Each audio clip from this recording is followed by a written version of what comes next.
ಹಾಸನ ಜಿಲ್ಲೆಗೆ ಒಬ್ಬರೇ ಶಾಸಕರು ಇರೋದ್ರಿಂದ ಮುಂದಿನ ರಾಜಕೀಯದ ಭವಿಷ್ಯ ದೃಷ್ಟಿಯಿಂದ ಪಕ್ಷ ಸಂಘಟನೆ ದೃಷ್ಟಿಯಿಂದ ನಮಗೆ ಕೊಡಬೇಕು ಅಂತಕ್ಕಂಥ ನಿರ್ಧಾರನ ಸಿದ್ದರಾಮಣ್ಣವರು, ಇವತ್ತಿನ ಮುಖ್ಯಮಂತ್ರಿಗಳಾದಂಥ ಡಿ ಕೆ ಶಿವಕುಮಾರ್ ಅವರು, ಪಕ್ಷದ ವರಿಷ್ಠರು ಎಲ್ಲ ತೀರ್ಮಾನ ಮಾಡಿದ್ದಾರೆ, ಸಿಗುತ್ತೆ ಅನ್ನೋ ಭರವಸೆನ ಹೇಳ್ತಾ ಇದ್ದಾರೆ. ನಾನು ಕಾಯ್ತಾ ಇದ್ದೀನಿ. ಬಹುಶಃ ಹೈಕಮಾಂಡ್ ಏನು ತೀರ್ಮಾನ ತಗೋತಿದ್ದು ಅದಕ್ಕೆ ಬದ್ಧರಾಗಿರುತ್ತೆ.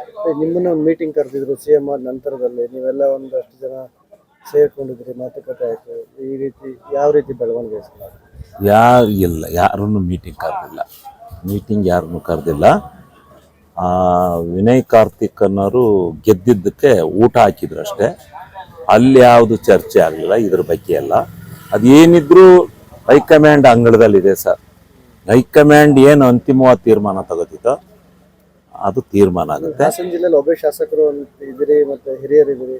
ನೀವು ಇಲ್ಲಿಂದ ನಿಯೋಗ ಆ ರೀತಿ ಹೈಕಮಾಂಡ್ ಭೇಟಿ ಮಾಡೋದು?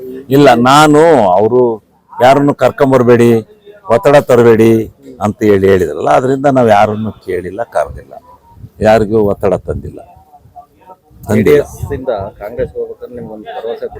ಕೊಟ್ಟಿದ್ರು. JDS ನಿಂದ ಕಾಂಗ್ರೆಸ್ಗೆ ಹೋಗ್ಬೇಕಾರೆ 3 ಜನ ಸೇರಿ ನನಗೆ ದೇವನಹಳ್ಳಿ ರೆಸಾರ್ಟ್ನಲ್ಲಿ ಒಂದು ಮಾತುಕತೆ ಮಾಡಿದ್ರು. ಆ ಸಂದರ್ಭದಲ್ಲಿ ನನಗೆ ಸಿದ್ದರಾಮಣ್ಣ ಅವರು, ಎಲ್ಲ TK ಸಾಹೇಬರು, ಸುರ್ಜೇವಾಲಾ ಅವರು 3 ಜನ ಕೂತ್ಕೊಂಡು ನಮ್ಮ ಸರ್ಕಾರ ಬಂದರೆ ನಿಮ್ಮನ್ನು ಮಂತ್ರಿ ಮಾಡ್ತೀವಿ ಬನ್ನಿ ಅಂತ ಕರ್ಕೊಂಡಿದ್ರು. ಅದೇ ವಿಶ್ವಾಸ ನಡೆಸ್ಕೊಳ್ತಾರೆ. ಇದರಿಂದ ಅದೇ ವಿಶ್ವಾಸದಲ್ಲಿ ನಡ್ಕೊಂಡಿದ್ದಾರೆ, ಮುಂದೆ ನಡ್ಕೋತಾರೆ ಅಂತ ಭಾವನೆ ಇದೆ. ವಿಶ್ವಾಸವಂತೂ ಇದೆ. ರಾಜಕೀಯ ದೃಷ್ಟಿಯಿಂದಲೂ ಆಗಲೇಬೇಕಲ್ಲ, ಹಾಸನದಲ್ಲಿ ಪಾರ್ಟಿ ಸಂಘಟನೆ ಆಗಬೇಕಲ್ಲ. ಇನ್ನೊಂದು ಸರ್, ಡಿ ಕೆ ಶಿವಕುಮಾರ್ ಮುಖ್ಯಮಂತ್ರಿ ಆದ ನಂತರದಲ್ಲಿ R ಅಶೋಕ್ ಅವರಾಗಿರ್ಬೋದು,